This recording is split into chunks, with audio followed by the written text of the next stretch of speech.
El siguiente es un programa clasificación A, apto para todo público.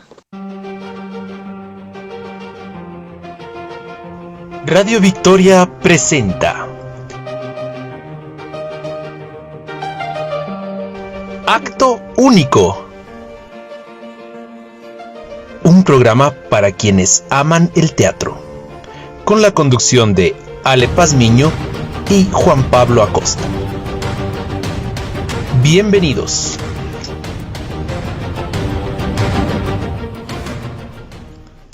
en Facebook como Radio Victoria S.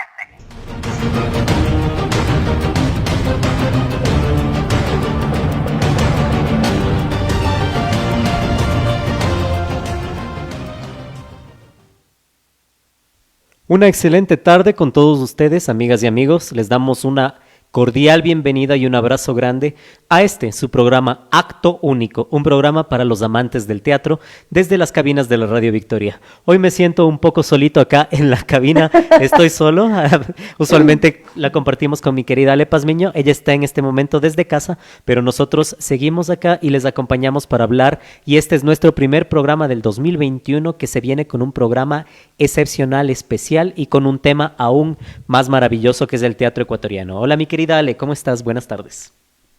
¿Cómo están a todos? Hola, pues hoy, como le decía a mi Juanpa hace unos minutos, voy a hacer como la de Ken Broadman o como nuestro querido Alfonsito Espinosa de los Monteros y decir, bueno, pues a pesar de las circunstancias que ahora me tienen acá en mi hogar, vamos a continuar igual haciendo lo que nos gusta, que es hacer teatro. Y nosotros hemos encontrado 1000 maneras de hacer teatro y creo que una de las personas que más ha encontrado esas 1000 maneras de hacer teatro es el entrevistado del día de hoy, que es uno de los entrevistados, o sea, uno de los personajes, yo creo que más influyentes que tiene el teatro ecuatoriano, y sobre todo que todavía tenemos con nosotros y que él está totalmente abierto a darnos toda su sabiduría desde que lo conozco ya hace muchos años. Estoy hablando de nuestro querido entrevistado Patricio Vallejo Aristizábal.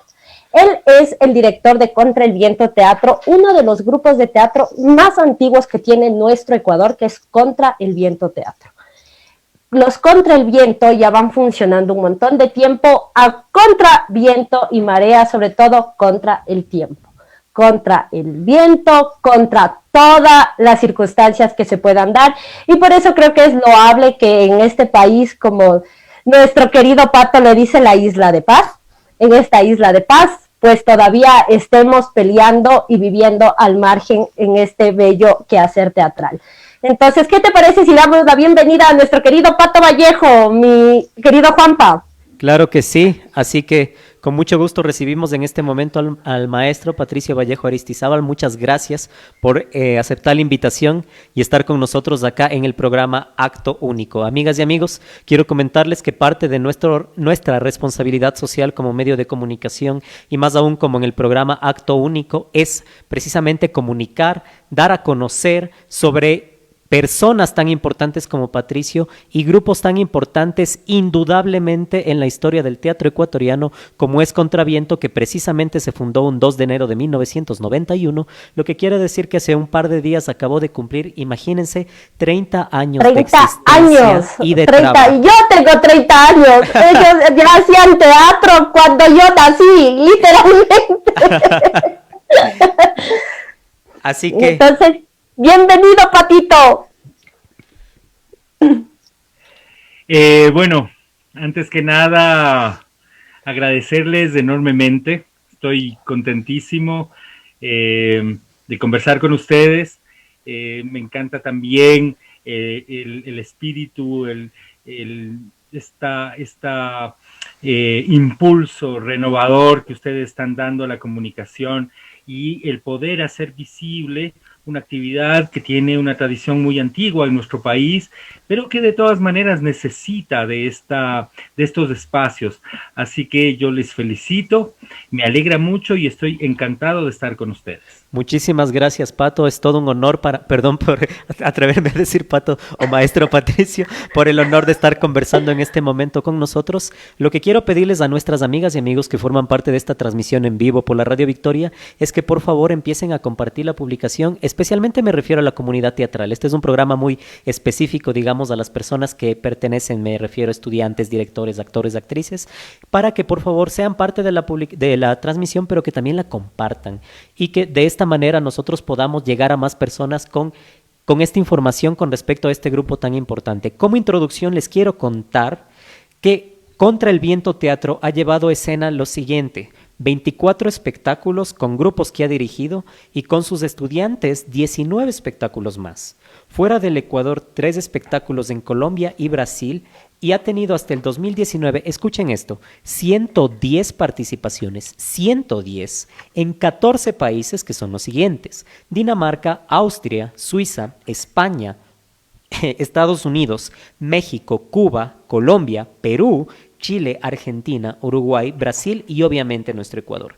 Contra el Viento Teatro se ha presentado en más de 4.000 funciones entre todos sus espectáculos en estos 30 años de trayectoria profesional para los más diversos públicos. Además, han dictado alrededor de 120 talleres, conferencias, clases magistrales en Ecuador, Perú, Colombia, México, Brasil, España, Estados Unidos, Dinamarca y Argentina. Han organizado más de 60 eventos entre festivales, intercambios, funciones, talleres, mesas redondas, charlas, tanto nacionales como internacionales, y además han desarrollado 9 proyectos de investigación en el campo de la teoría y la historia del teatro en el Ecuador. Indudablemente un aporte excepcional e importantísimo a la historia del teatro y a nuestro patrimonio cultural.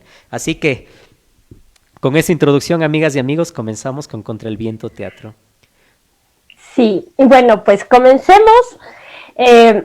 Mi querido Pato, cuéntame cómo se forma Contra el Viento. Para los que no sabemos, para los que sí sabemos, si están aquí, que deberían estar, como yo les digo a los chicos de la UDLA, a los chicos de la Central. Y los de la Salesiana también. Este debería ser material de examen, tomando apuntes, así que por favor, cuéntanos un poquito, Pato, ¿cómo nace Contra el Viento Teatro? Bueno, yo creo que Contra el Viento, que ha devenido ya en una aventura larga, una aventura que ha tenido naufragios y salvamentos, que ha tenido demoliciones y reconstrucciones, un viaje de 30 años, parte, yo diría que aún un poco antes de haber sido fundado. Parte cuando un Wambra, que era yo, decidió torcer su camino, ese camino que me habían preparado generosamente mis padres, del entorno en el que yo vivía, y que decidí caminar por mis propios pasos, que fue cuando yo inicié mi vida en el teatro. Cuando yo me descubro viviendo el teatro, también descubro que no había una ruta para seguir, no había esto de, no sé, 5 pasos fáciles para ser un actor, un director, un dramaturgo de éxito. Descubrí que tenía que no solo caminar por mis pasos, sino que fundar un mundo para yo poder habitarlo. Y cuando descubro que tenía que fundar un mundo, entendí que mi mundo tenía que ser un grupo de teatro. El rato que fundo un grupo de teatro, fundo un mundo y tengo un lugar donde vivir, donde poder ser. Eso es muy importante para mí. Contra el Viento pasa a ser entonces el hábitat de mi existencia. Yo había iniciado mi vida en el teatro como actor. Trabajé con 2 importantísimos maestros del teatro aquí en Quito. Primero con Víctor Hugo Gallegos, en el Teatro Estudio de Quito y después con María Escudero en el grupo Saltamontes que ella dirigía. Pero en un momento yo sentía que el teatro del que yo era parte, el teatro del que provenía, pero además del teatro que yo veía, se complacía, se estancaba, no tenía una dinámica, no se transformaba, no se renovaba, y tenía una enorme rebelión contra eso, y pensé candorosamente que podía aportar al movimiento y a la renovación del teatro fundando un grupo. Entonces, por un lado, Contra el Viento nace como un espacio donde yo podía ser como individuo, un espacio donde yo podía realizar mi existencia como un hábitat para yo existir, pero al mismo tiempo aparece como un acto de rebelión, como un acto de libertad para poder transitar lo que creíamos candorosamente era aportar a la renovación del teatro.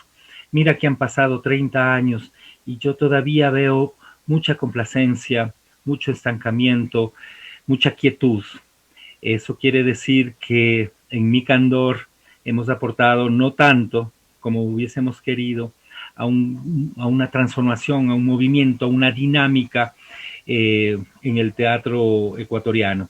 Pero es así como nace un 2 de enero de 1991. Lo fundamos en una sala, era la más pequeñita de una casa, una casona hermosa, en la que en ese entonces estaba la Compañía Nacional de Danza, con el apoyo y el auspicio de la directora de ese entonces, María Luisa González. Conseguimos que nos presten esa pequeña sala y pues ese 2 de enero de 1991 nos constituimos en un espacio que nosotros llamamos Laboratorio de Experimentación en el Arte del Actor. Todavía no era Contra el Viento. Y nuestro objetivo no era volvernos un grupo creador, nuestra intención era experimentar con el arte del actor para aportar a la renovación, como te decía. Pero, y después te puedo contar la anécdota, un año después el grupo decidió, este laboratorio decidió que nos convertiríamos en un grupo de teatro y lo nombramos Contra el Viento. Así que por ahí están los orígenes. Ahora, Pato, es muy interesante que actualmente se denominan Contra el Viento Teatro al Margen. ¿En qué momento se decidió tener esta especificación con respecto al teatro al margen? ¿Y a qué se refieren con teatro al margen? En realidad no decidimos nombrar al grupo como tal, siempre hemos sido solo Contra el Viento Teatro, pero ese añadido al margen que lo hicimos más o menos en 2013, tuvo que ver con una migración a la inversa que hicimos nosotros. Normalmente los migrantes van del margen hacia el centro, van del campo hacia la ciudad, van de los países pobres en guerra hacia los centros industriales y de desarrollo y desarrollados. Nosotros decidimos dejar el centro de la ciudad, dejar el espacio donde habita normalmente el teatro y nos fuimos al margen. Fuimos a habitar un pequeño pueblito, de hecho seguimos aquí, aunque ya no tenemos sala, pero seguimos viviendo acá en La Merced, en las afueras de Quito. Estamos como a unos 30 kilómetros del centro y en ese contexto decidimos que en algunas de las redes nosotros añadiríamos ese sentido de estar al margen. Ahora, el margen, lo marginal, tiene una doble acepción para nosotros. Por un lado, aquello de llevar el teatro donde usualmente no habita, donde usualmente no está, donde está ausente. Pero sobre todo el sentido es el de que estamos convencidos de que el teatro habita una frontera, algo así como el fin del mundo, el mundo de la cultura, el mundo que tiene un sentido organizado. Ese mundo organizado tiene un límite, ese límite donde las cosas dejan de tener sentido, donde hay que renovarlo, donde hay que inventar un nuevo sentido, ese es el lugar donde habita el teatro. Entonces, es esa doble acepción. Por un lado, el margen como el lugar donde usualmente no está el teatro, y por otro lado, el margen como ese sitio donde el sentido se renueva, donde las cosas empiezan a significar de una manera distinta, de una manera poética, que es el lugar donde estamos convencidos habita el teatro. Es linda, ¿no? Toda la filosofía que tiene el Pato tras de todo esto, de cómo, y de hecho, ¿no? Realmente si uno se da cuenta, los actores, los artistas, somos los marginados de los presupuestos, de las, o sea, y así me puedo poner, somos los marginados, ¿no? De hecho, en muchos países lo que primero se hizo fue mochar presupuestos de cultura, cerrar salas y todo y siguen sin haber protocolos reales para reabrir esto. O sea, ¿por qué seguimos siendo los marginados de la sociedad? Siendo que somos de los más importantes, ¿no? O sea, sin que se den cuenta, somos los más importantes. Alguna vez me acuerdo que en clase nos dijiste que éramos los curadores, los creadores y alguien más, creo que eran los de la cocina, ¿cómo se llama? Los pilares de la sociedad. Sin ellos no podría existir la sociedad. Recuerdo claramente eso.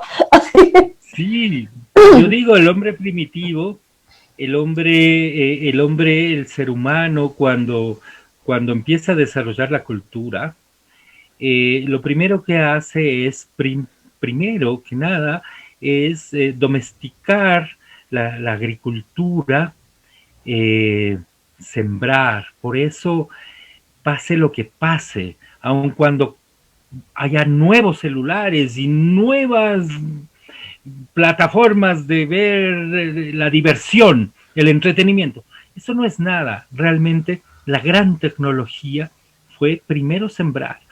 Luego, obviamente, el lenguaje, nombrar al universo. Es imprescindible narrar, contar. Por eso estamos nosotros, por eso están los poetas, por eso están los cantores, porque siempre el mundo tiene que volver a ser nombrado, tiene que volver a generar sentido en la palabra, en el lenguaje. Y el lenguaje no solamente es articulado, hay un lenguaje con el cuerpo, hay un lenguaje con las melodías de las voces, etc. Y evidentemente el ser humano primitivo empezó a reconocer que era importante adaptarse, y al adaptarse era importante sanar. Por eso ahora yo levanto la bandera de las gentes que han hecho tanto para sanar. Y en nuestro país, que penosamente lleva unos récords muy tristes de gente que no ha podido sanarse, que ha tenido que fallecer. ¿Cuántos familiares han visto cómo la muerte llegaba a vidas cuando no era tiempo de que llegue? Porque no le dimos valor a los sanadores. Yo estoy de acuerdo contigo, Ale. No le hemos dado valor a los agricultores, no le hemos dado valor a los médicos, no le hemos dado valor a los artistas, a los poetas. Y curiosamente, somos los que hemos persistido desde que el ser humano es ser humano. Cuando nacimos como seres humanos, cuando nos volvimos Homo sapiens, no había administradores de no sé qué, no había burócratas de no sé cuánto, pero sí había agricultores, había curanderos y había los contadores, los narradores, los que elaboraban el lenguaje. Estas actividades hoy tal vez sean las que nos saquen de esta crisis terrible. Me estoy saliendo del tema del teatro, pero es que lo que pasa, a mí me da mucha bronca que si la vacuna de Pfizer, si la vacuna Seneca, que la rusa, que la china, son seres humanos que se han metido con su conocimiento, con la ciencia, a conquistar la curación, para conquistar la prevención. yo creo que esas personas deberían tener nombre y apellido y ojalá algún día yo sepa quiénes son los que en meses lograron cosas que parecían imposibles y que tal vez sean los que nos saquen de este estado tan terrible que está viviendo la humanidad entera. Entonces, bueno, así que estoy de acuerdo contigo porque esos somos los que hemos persistido y seguimos existiendo y curiosamente, cuando ya no haya tanto burócrata y no haya tanto administrador y ya no haya tanto mercader y no haya tanto político, seguramente van a seguir habiendo agricultores, van a seguir habiendo curadores y también van a seguir habiendo poetas, músicos, teatristas, bailarines y locos. Esta linda frase, ¿no? De la sanación, la función por la cual están los artistas, la función por la cual existe el teatro. Y esta linda frase, ¿no? También mencionar esta cuestión, por ejemplo, de las vacunas, ¿no? Que uno habla de una marca, pero no habla de una persona. Salir de este anonimato y salir de esta cuestión donde en verdad se pueda hacer presente el ser humano como tal, creo que es una labor del arte, es una labor del teatro. A nuestras amigas y amigos, este es un programa en vivo, es acto único, un programa para los amantes del teatro. Son las 5:50 de la tarde, estamos conversando con el maestro Patricio Vallejo Aristizábal sobre los 30 años de Contra el Viento Teatro. Así que ustedes nos pueden dejar también sus preguntas, inquietudes, vamos a estar muy pendientes siempre de los comentarios en esta transmisión para poder desarrollar esta charla tan interesante, tan amena, con tantas cuestiones que preguntar. En mi caso en particular, yo quisiera también hablar sobre la trayectoria de Contra el Viento Teatro, básicamente en décadas. Porque nacer en 1991 y luego todos nacemos que el 2000 fue un año muy difícil para el Ecuador y esto fue indudablemente un antes y un después en la historia.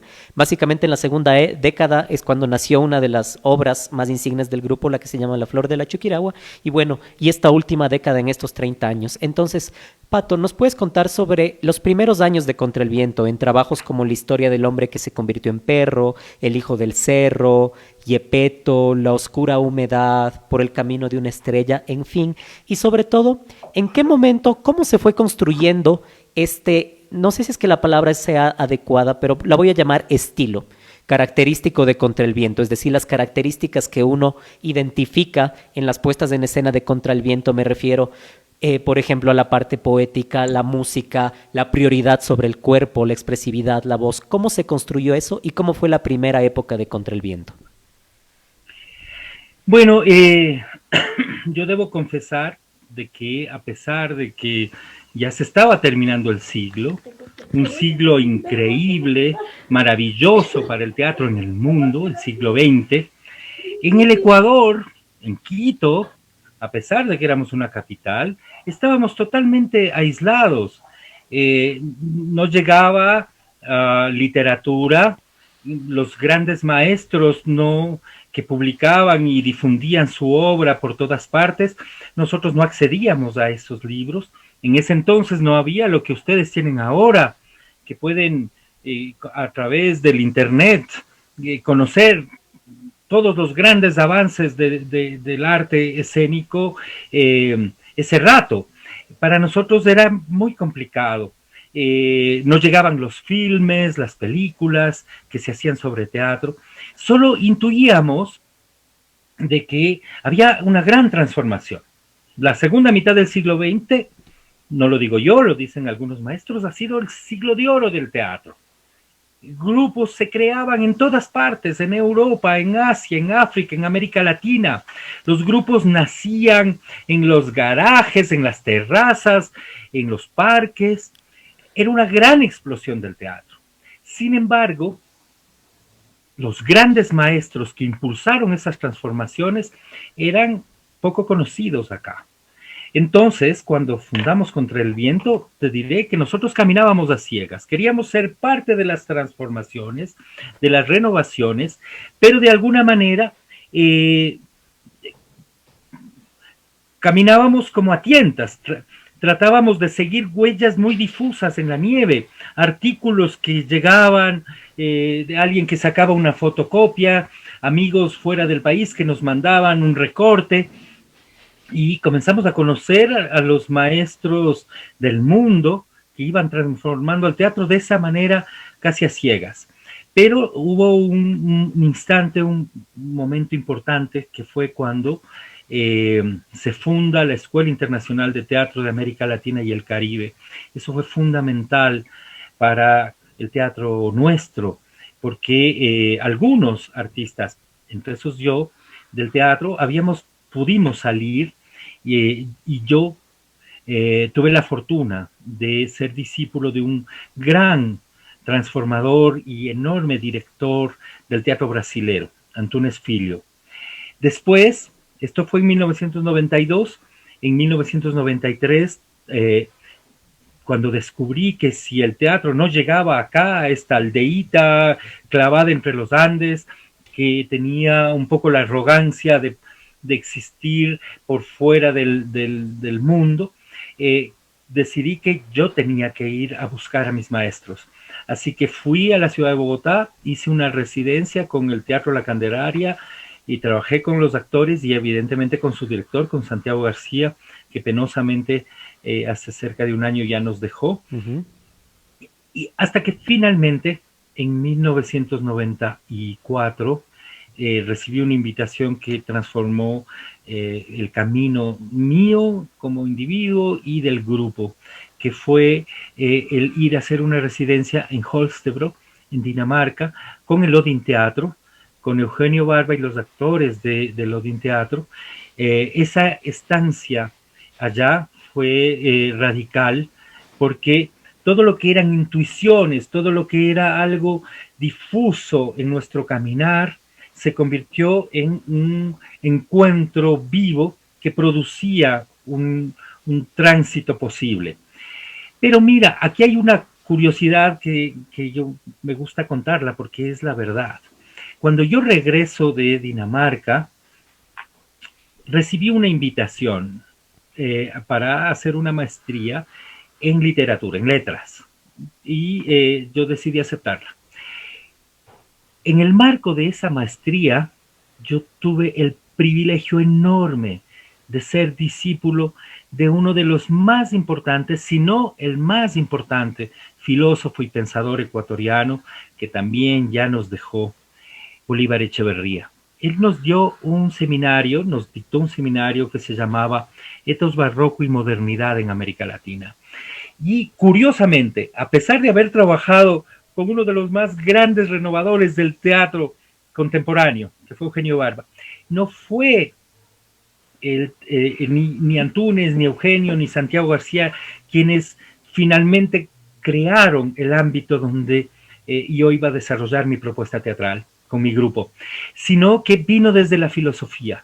Cuando yo descubro lo barroco, cuando descubro el sentido de lo barroco, la propuesta del etos barroco que hace Bolívar Echeverría, yo encuentro ese enorme universo donde yo podía desarrollar la propuesta teatral. Y a partir de ese entonces, en 1996, comenzamos a experimentar y a explorar en algo que ahora nosotros llamamos y difundimos como el comportamiento barroco del actor y de la escena, que es esta forma que tú mencionas, identitaria, en la que hemos desarrollado nuestra manera de ser y de hacer en el teatro. Entonces, por un lado está este encuentro con los maestros. Yo necesito siempre decir a mis discípulos, a la gente que se acerca al teatro, es un privilegio encontrar un maestro, hay que saber seguir a un maestro para después poder caminar por tus propios pasos. Como decía Jerzy Grotowski, todos somos hijos de alguien, no estamos fundando de la nada, todos somos herederos de tradiciones. El teatro es una tradición tan antigua como la cultura, como el ser humano, ya lo dije hace unos minutos. Es imprescindible encontrar los maestros, y cuando tú logras encontrar a los maestros, es cuando podrás empezar a caminar por tus propios pasos. Así que un poco en ese contexto es que surge esto que tú mencionas, que es como el estilo, el modo de ser, que es, yo lo digo, es nuestra propuesta técnica, ética y estética para el teatro en el Ecuador, pero en el mundo, porque nosotros hemos tenido la suerte, el privilegio de poder dictar nuestros talleres, nuestros seminarios, nuestras conferencias en muchas partes. qué bello conocer a Contra el Viento desde su director, ¿no? Y uno creo que de las cosas más bonitas que ha pasado, bueno, que a mí me ha pasado dentro de mi formación de actriz, fue que justo el Pato fue mi profesor tanto de historia del teatro y después tuve el chance de hacer Contra el Viento. Entonces, es lindo porque es como volver a escucharte dar clases, ¿no? De repente regresé a ese 2014 ya lejano y, sí, escuchando de nuevo las clases, ¿no? Es una cosa muy, muy, muy linda. Y cómo es que es así, el teatro no es solo una técnica aislada de todo, el teatro se nutre de todo, de la filosofía, de la literatura, de la cocina, de todo, absolutamente todo. Uno hace teatro con todos los elementos que le da la naturaleza. Y entre esas, que quería como igual decirles a todos nuestros queridos oyentes y quienes nos están viendo también, que nos están dando un montón de saludos y está muy interesante la charla. Por ahí también le veo a Lavero Falconi. Es difícil ahora hablar de Contra el Viento sin hablar de Lavero. Entonces, Lavero es la actriz, de hecho, yo, o sea, con riesgo a equivocarme, pero estoy casi 100% segura que no, es una de las actrices referentes, no solo del Ecuador, sino a nivel latinoamericano. Entonces, Lavero es una de las actrices más potentes, tomando la palabra del Pato mismo, quien además de ser la protagonista de muchas de las obras del Pato, y actualmente ella es la protagonista del repertorio total de Contra el Viento Teatro, es una actriz con una calidad de técnica y de sentir increíble. Entonces quisiera que nos cuentes un poquito de Lavero y Contra el Viento, mi querido Pato. Bueno, ahí coinciden dos cosas, ¿no? Por un lado, esta primera década de Contra el Viento que fue como un espacio para ir gestando un camino que al principio era a tientas, que al principio era en el medio de la niebla y después empezó a tener como un paisaje por el que íbamos a seguir, que era lo del comportamiento barroco, pero terminada esa década, surgió una ruptura que fue una ruptura fuerte, para mí dolorosa, en la que la primera generación de miembros de Contra el Viento abandona el grupo y yo me quedo solo con la escuela que ya habíamos fundado. Y entre los discípulos de esa escuela estaban justamente las dos actrices con las que hoy tenemos el núcleo de Contra el Viento, que son Verónica Falconi y María Belén Bonilla. Cuando Vero ingresa al trabajo en la escuela y a desarrollar los talleres, ya yo la había visto en escena, porque ella tuvo su formación previa en una escuela independiente importante en Bogotá, en Colombia, se formó allá. Después regresó y fundó un proyecto muy interesante que desafortunadamente no cuajó, pero la idea era muy bella. Era un proyecto de mujeres teatristas que se llamaba El Búho de Minerva, que puso en escena dos espectáculos. El primero que yo vi, que fue cuando descubrí el potencial actoral que tenía Vero, se llamaba, me parece, Santas Arrepentidas. Es cuando yo la invito a que participe de la escuela. Cuando ella concluye, inmediatamente pasó a formar parte del elenco. En ese entonces estábamos refundando Contra el Viento. Después de esta crisis dolorosa que yo me quedé solo, que fue un año fuerte en el que yo escribí una obra que después la dirigí, la actué, fue un unipersonal total, en la que yo creía que se había acabado mi vida en el teatro. Así de frustrante era esa ruptura. Es una obra que yo la llamé Adiós. Era una despedida, un adiós. Pero curiosamente no solo no fue una despedida, sino que impulsó el renacer del grupo. Después de trabajar en Adiós, Vero se integra y con ella iniciamos este proceso con un espectáculo que es de los que a mí más satisfacciones como artista, como creador, como dramaturgo me ha dado, que lo titulamos Herodías y la luna del desierto, que tomaba ese personaje bíblico, la madre de Salomé, la que bailó por la cabeza de Johanán, de Juan el Bautista, y creamos un espectáculo de un nivel poético y estético enorme, y que fue el que nos reconcilió con la propuesta del comportamiento barroco del actor y de la escena. A partir de ahí, pues Vero ha sido parte de todos los espectáculos de Contra el Viento, incluso de los remontajes que hicimos de Por el Camino de una Estrella, y pues nada, es ahora para mí quien porta, si quieres, la propuesta gestada en Contra el Viento, pero que además no solo es quien tiene en sí su aporte, sino que además ha caminado por sus propios pasos y ha desarrollado un camino, no solo como creadora, sino también como maestra, como pensadora, y eso es maravilloso. Yo creo que la Vero es un sostén fundamental de Contra el Viento, y ahora ella está ya desde 2001, pues está 20 años con Contra el Viento, o sea, es ya el núcleo vital, junto con la Mabe y conmigo, de Contra.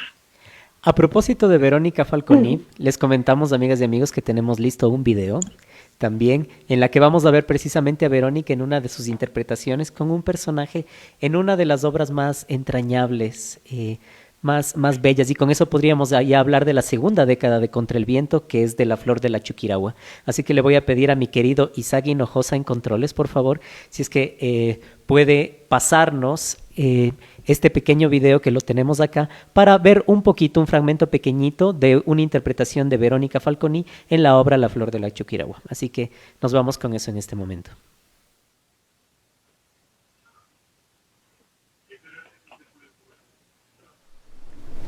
La cosa es que a los 2 días de lo que llamó, ya estaba en el cuartel. A los 2 días de eso, ya le mandaron al desierto. Y a los 2 días de eso, ya me lo mataron. Mi tiempo de estar contenta. Y ya estoy jodida. ¡Qué desgracia! ¿Por qué será que Diosito se ensaña con una pobre? ¡Taitiku!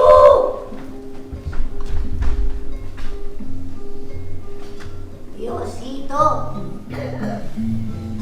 ya te estás poniendo viejo. Ya te olvidas. El látigo no es con nosotros, Taitiku.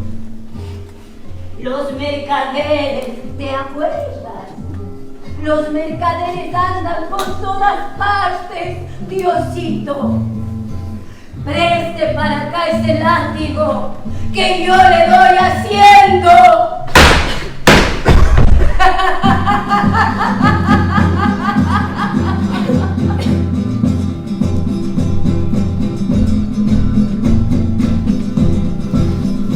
Aquí dentro, bien adentro.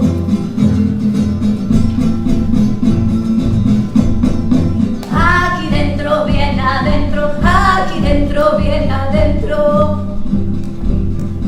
Donde late el corazón, donde late el corazón. Baila libre como el viento. Baila libre como el viento.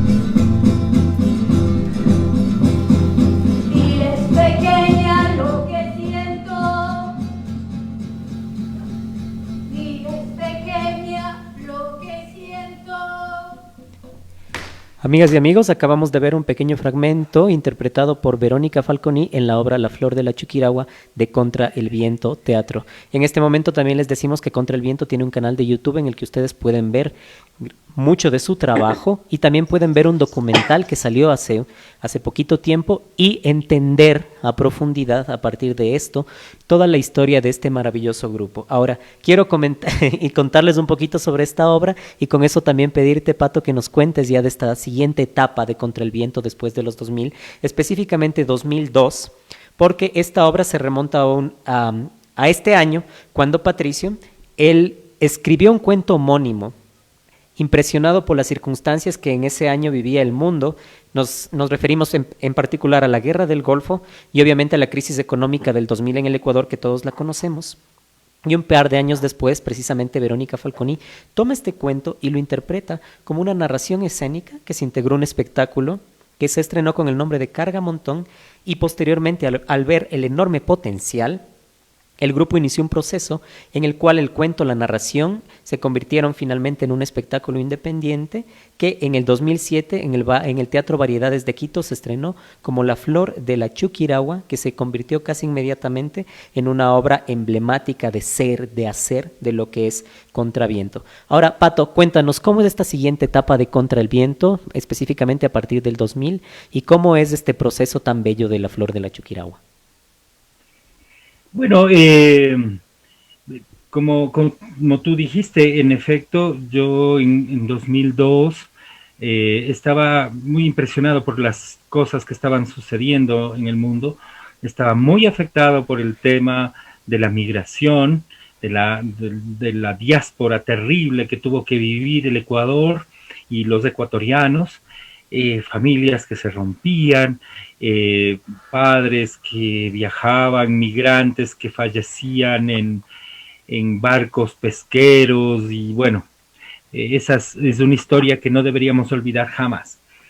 Evidentemente esta alevosa invasión del imperio a un país que no les había hecho nada y que devastaron porque tenían petróleo nada más, pero que se justificó en nombre del terrorismo y no sé qué, que fue la guerra contra Irak. Y sobre todo yo estaba muy impresionado por dos reportajes que yo vi en televisión que no podía creer el nivel de amarillismo al que había llegado y que ha empeorado en nuestro medio y en nuestros medios de comunicación. Un reportaje era el de una mujer en las afueras de Cuenca, una anciana, que con un combo rompía piedras hasta volverlas pequeñas, como ripio, y esto lo hacía a la entrada de una cantera. Esto era una paradoja dolorosa. La cantera con sus maquinarias destrozaba la montaña para producir el ripio y esta mujer sacaba una bolsita diaria. Pero lo que querían era enaltecer la generosidad y el altruismo de estos empresarios que devastan la naturaleza porque le compraban por unos centavos las bolsas de ripio que ella hacía a mano. Eso me produjo un dolor muy fuerte. Y el otro reportaje fue mucho más doloroso todavía, porque una reportera de un canal fue a visitar a madres campesinas cuyos hijos estaban enlistados en el ejército de los Estados Unidos y se encontraban, perdón, en Irak. Estaban guerreando por otro país. Y esta reportera de alguna manera forzaba a que estas madres se sientan orgullosas porque sus hijos estaban siendo defensores de la libertad y yo qué sé. El resto es una cosa que ya lo armé yo. Escribí un cuento con todos estos materiales, tenía mucha rabia y mucho dolor y también tenía un amor muy grande por esta madre. Construí un personaje en ese cuento que estaba cargado de sarcasmo. Es un cuento que para mí tiene mucho humor, pero es un humor no regalado, no es un humor paródico, simplón, sino un humor complejo. Y entonces escribí este cuento que, como yo no he tenido ninguna pretensión de literato, no lo he publicado nunca, pero se los entregué a mis compañeros en un momento, un par de años después, y decidimos crear un espectáculo con 3 narraciones orales.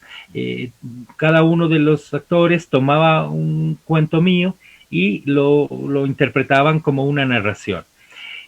Cuando Vero tomó la flor, yo vi que eso tenía una posibilidad muy grande. En este espectáculo que le llamamos Cargamontón, hicimos unas giras por Colombia y vi cómo la gente respondía a la narración de este cuento. En ese entonces, la madre de la flor de la Chuquiragua era una madre urbana, después fue transformándose en una madre indígena campesina.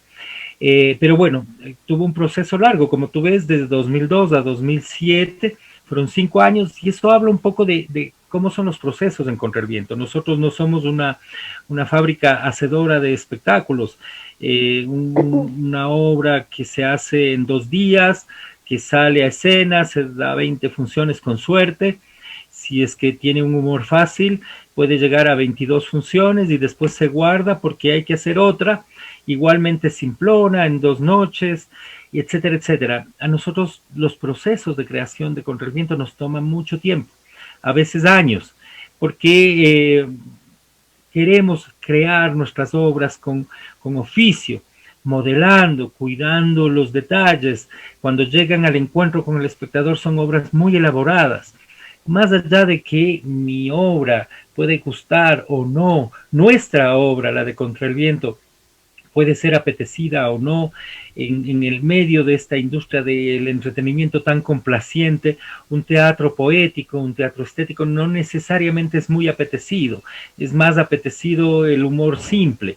Sin embargo, lo que nadie puede dejar de decir es que el trabajo de Contra el Viento es un trabajo muy elaborado, que llega al encuentro con el espectador después de un proceso largo de cuidado, de atención a cada instante del espectáculo. Entonces, claro, nace en 2007, yo debo confesar que no es La Flor de la Chuquiragua la obra que yo más gusto como creador, y sin embargo, mira, es una obra a la que yo tengo que agradecerle mucho, porque se convirtió muy rápidamente en un ícono de Contra el Viento, un referente.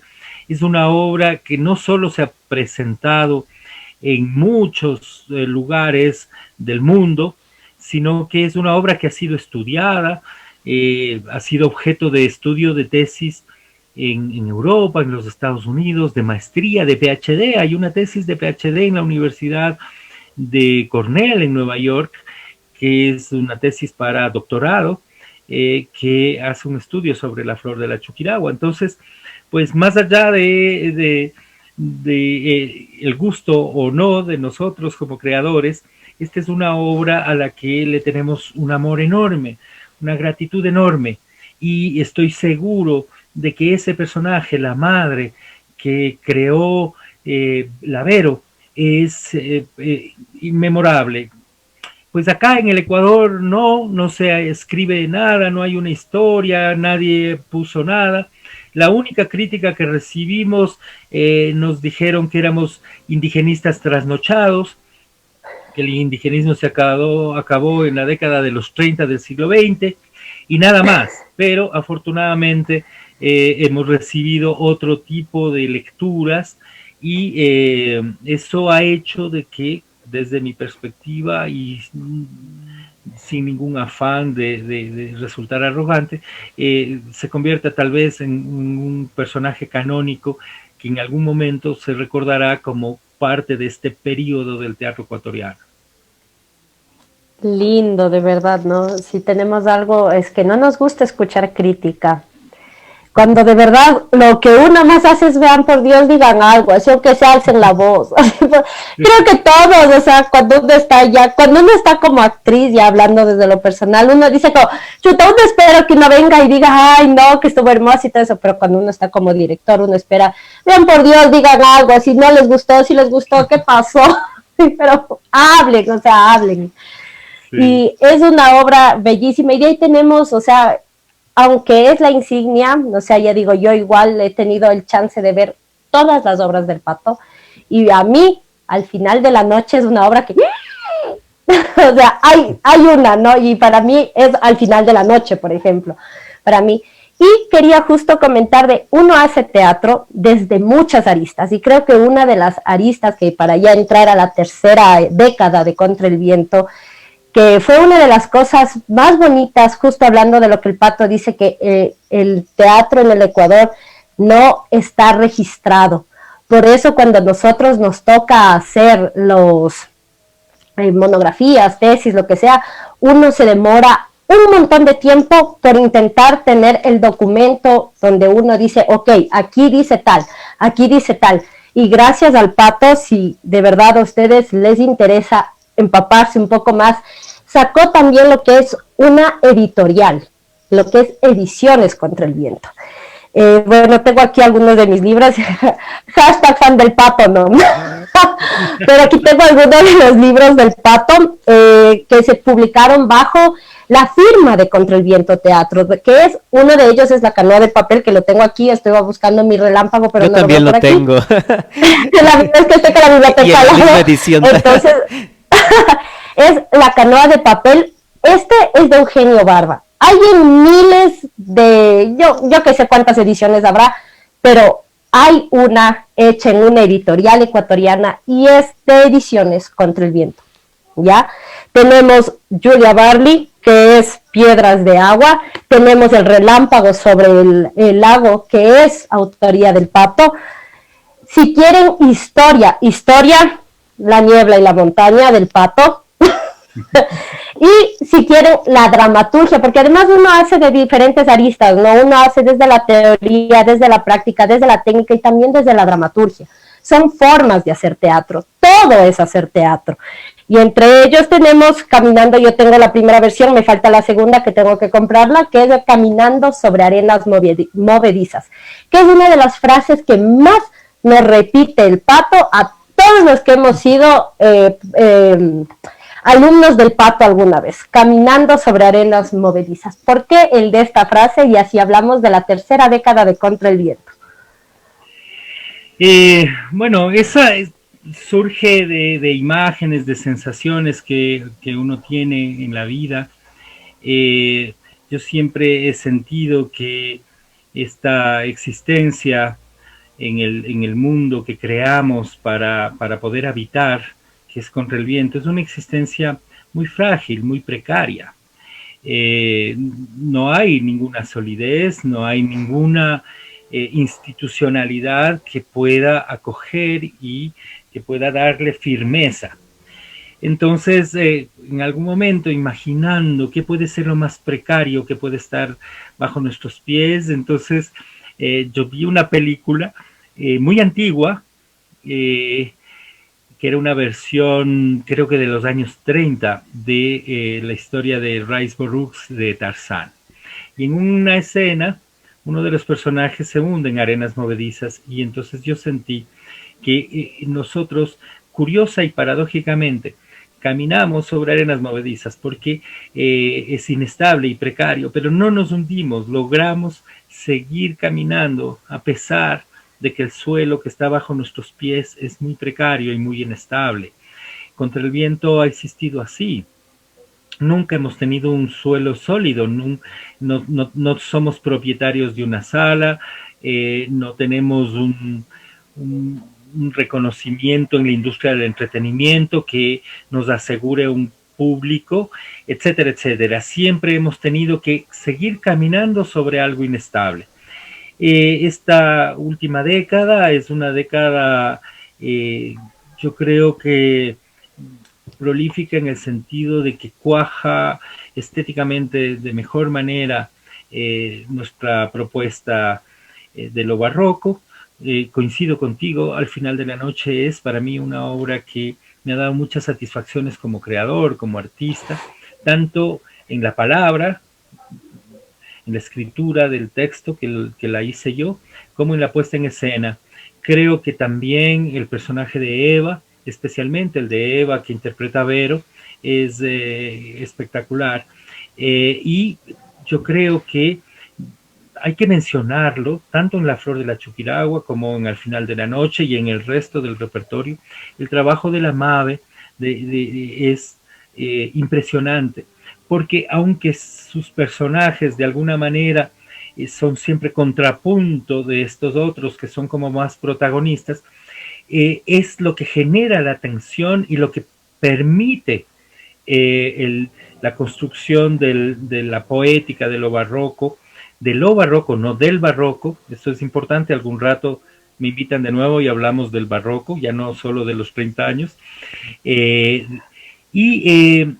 Está ese espectáculo de Al Final de la Noche, que es hermoso. Hay otro espectáculo que a mí me da una enorme satisfacción en lo estético, en lo poético, en lo sonoro, que es La Canción del Sicomoro, y me estaba olvidando, y Mave es quien siempre construye el campo sonoro de Contra el Viento, compone los temas musicales y es quien está elaborando permanentemente, explorando permanentemente para construir y elaborar el campo sonoro de las obras de Contra el Viento.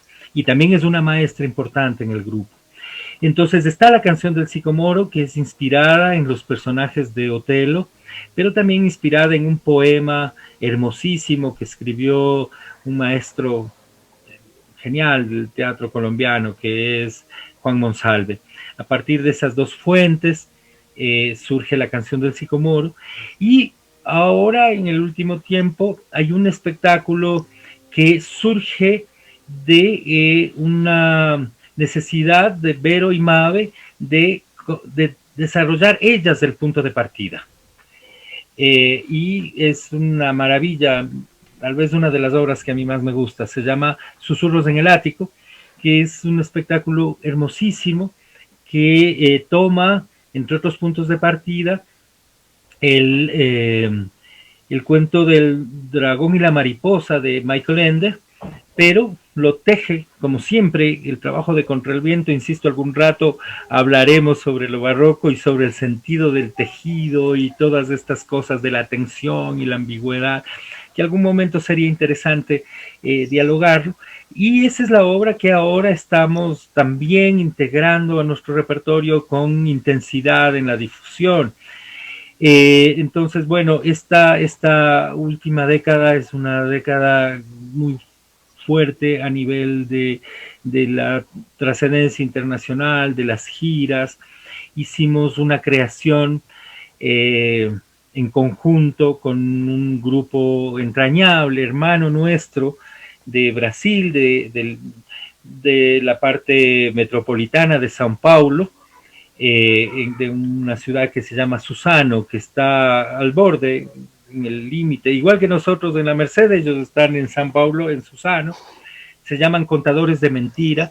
Con ellos creamos un espectáculo hermosísimo que lo presentamos en Ecuador y lo presentamos en Brasil, que se llama Rumi, Piedra, y también La Marcha de los que se van, que era también parte de esta necesidad nuestra de seguir hablando sobre el tema de las migraciones, sobre el tema de las fronteras, sobre el tema de las alambradas, muy afectados por esa realidad horrible de la xenofobia, esa Europa que cierra las puertas, que prefiere ver morir en el mar a los migrantes, de esta guerra en Siria tan dolorosa, de la que la gente trata de huir, pero no solo que abandona su tierra, sino que no encuentra un lugar donde llegar y se quedan diletando en el medio de campos de refugiados.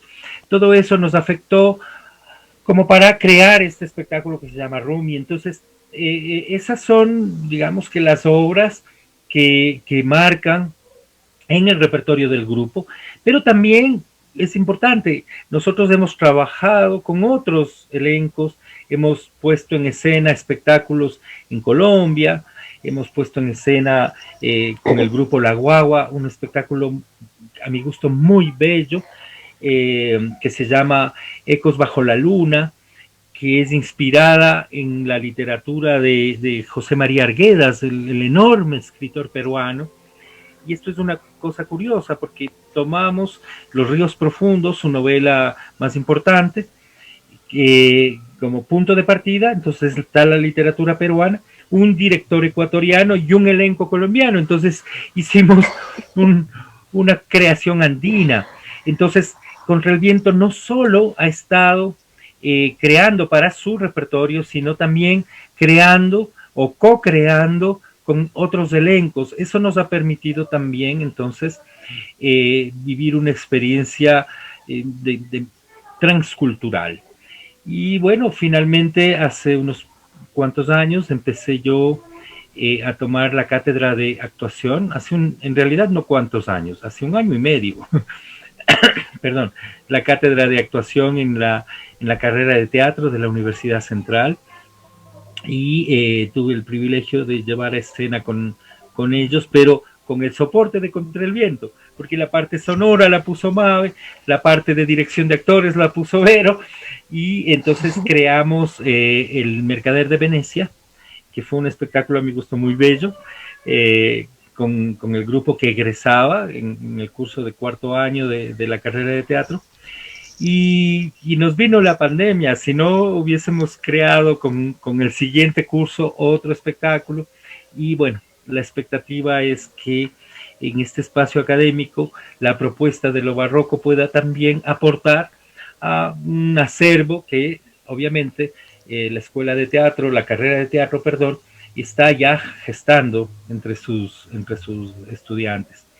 Así que bueno, esto es la última década de Contra el Viento, intensa, de colaboraciones, de creaciones. Hicimos un proyecto muy bello con chicos, con pandilleros de las 7 ciudades más violentas del Ecuador. Y creamos, bueno, fue un proceso largo de talleres. Primero nos fuimos, era en Esmeraldas, Manta, Quevedo, Guayaquil, Machala, Quito. Hicimos talleres allá. Después quienes más como destacaron, más expresaron su deseo de seguir en el teatro, vinieron acá, hicieron una residencia aquí en Quito, y luego finalmente escogí un grupo con el que llevamos a escena un espectáculo que también tuve el privilegio de escribir y dirigir, que lo llamamos Donde la luz se abraza con la sombra, que era una especie de ópera rap, porque esa era la música que ellos sentían en la piel. Entonces, bueno, no, Contra el Viento. Y lo del editorial que surge en 2013 también. Surge antes, surge en 2004. En 2004 hicimos una publicación de Por el Camino de una Estrella, y después paramos un poco y después recuperamos, y tuvimos la suerte de contar con el apoyo de estos grandes maestros y maestras, y sobre todo maestras, porque para sostener una editorial necesitábamos poder publicar autores que tengan la posibilidad de ser leídos, porque aquí no hay un enorme interés por el pensamiento teatral. Entonces publicamos a Eugenio Barba, que nos dio generosísimamente los derechos para publicarla, igual a Julia Barle. Después publicamos a Cristina Castrillo, que es una maestra maravillosa. Ella es de Argentina, que se radicó hace muchos años en Suiza y dirige un proyecto hermoso que se llama El Teatro del Radici. Y también publicamos un libro de ensayos míos, El Relámpago, que mencionaba Alejandra, y también el segundo tomo de Caminando sobre Arenas Movedizas, porque Caminando sobre Arenas Movedizas es un proyecto para publicar en 5 volúmenes toda mi obra dramatúrgica reunida, pero estamos aquí en este país y hay mucha dificultad para publicar. Entonces hemos alcanzado a publicar 2 de los 5 volúmenes, pero bueno, seguimos ahí, algún momento lo vamos a lograr y publicaremos el tercero, el cuarto, el quinto, aunque yo creo que cuando ya publique el quinto, yo habré escrito... Habrá un sexto. Al menos un volumen más. Sí, me imaginaba. Como eso. Y bueno, lo otro es que esta década es la que nos permitió, arrancamos en 2010 con un pequeño festival que ha sido para nosotros entrañable, fuerte, le llamamos el Reencuentro de los Hermanos, porque nosotros cuando viajamos tenemos el privilegio de conocer muchos grupos de teatro, especialmente en América Latina, que nunca vendrían a Ecuador en otro contexto.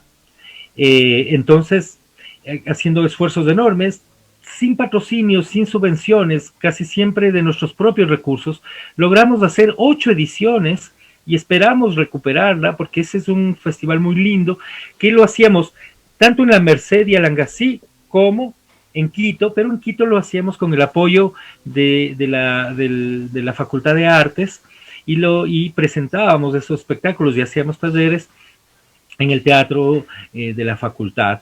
Entonces, como tú ves, tenemos la parte pedagógica, tenemos la parte creativa, tenemos la parte de divulgación, tanto a nivel de la editorial, cuanto lo del festival, y yo creo, y quiero mencionarlo, para nosotros fue fundamental en algún momento esta suerte de historia de amor entre una ciudad de leyendas y un oficiante, un artesano del teatro, era yo.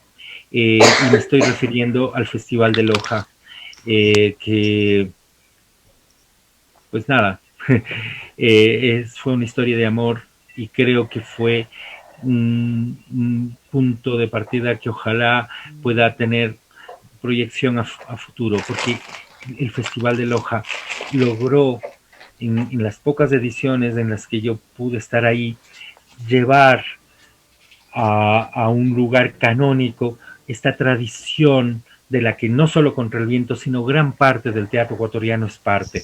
Esta tradición latinoamericana que surge en la década de los 60, esta tradición del teatro arte, del teatro experimental, del teatro de grupo, del teatro de creación colectiva, no como método, sino como etos, como modo de ser, como comportamiento, lo colectivo, lo grupal. Y con esto, para no aburrirles mucho, quiero cerrar con una idea. Hace 10 años me hacían una entrevista así, y yo decía, yo creo que ya no va a haber grupos, nunca más. Los jóvenes quieren hacer cosas independientes, sostener un grupo colectivamente es imposible en un tiempo como ahora. Yo provengo de una época en donde solo se hacían cosas grupalmente, no había internet, no había cosas de estas que nos tienen encerrados, entonces todo era colectivo, grupos, comunidades, partidos políticos, revoluciones, todos eran colectivos. Y de pronto en una época parecía que ya nunca más el ser humano quería ser colectivo, quería andar así sin darse cuenta, convertido en un rebaño, yendo a los centros comerciales, y yendo a los estadios, y yendo a las hamburgueserías y esas cosas, y a los shoppings, y abandonado. Pero ahora, arrancando el año 2021, yo me animo a volver a convocar a lo colectivo. Volvamos a hacer grupos, volvamos a hacer comunidades. Eso es lo que puede darle oportunidad al ser humano. Creo que este contexto desagradable y triste que nos aisló, que nos confinó, que nos puso distancias, nos está llamando a la atención para decir, cuando esto termine, tenemos que romper los aislamientos, romper las distancias, volver a ser colectivos, grupos, comunidades, y tal vez por ahí la humanidad tome como herencia lo que el teatro desarrolló como etos, lo colectivo, lo grupal. Y bueno, eso. Qué hermoso. Uno simplemente es una cuestión de sentarse y escuchar, aprender. Decíamos antes de empezar esta entrevista y este programa que queríamos aprovechar todo el tiempo posible con Pato, por todo lo que puede compartir con nosotros. Con tanto hay que contar, con 30 años de un grupo.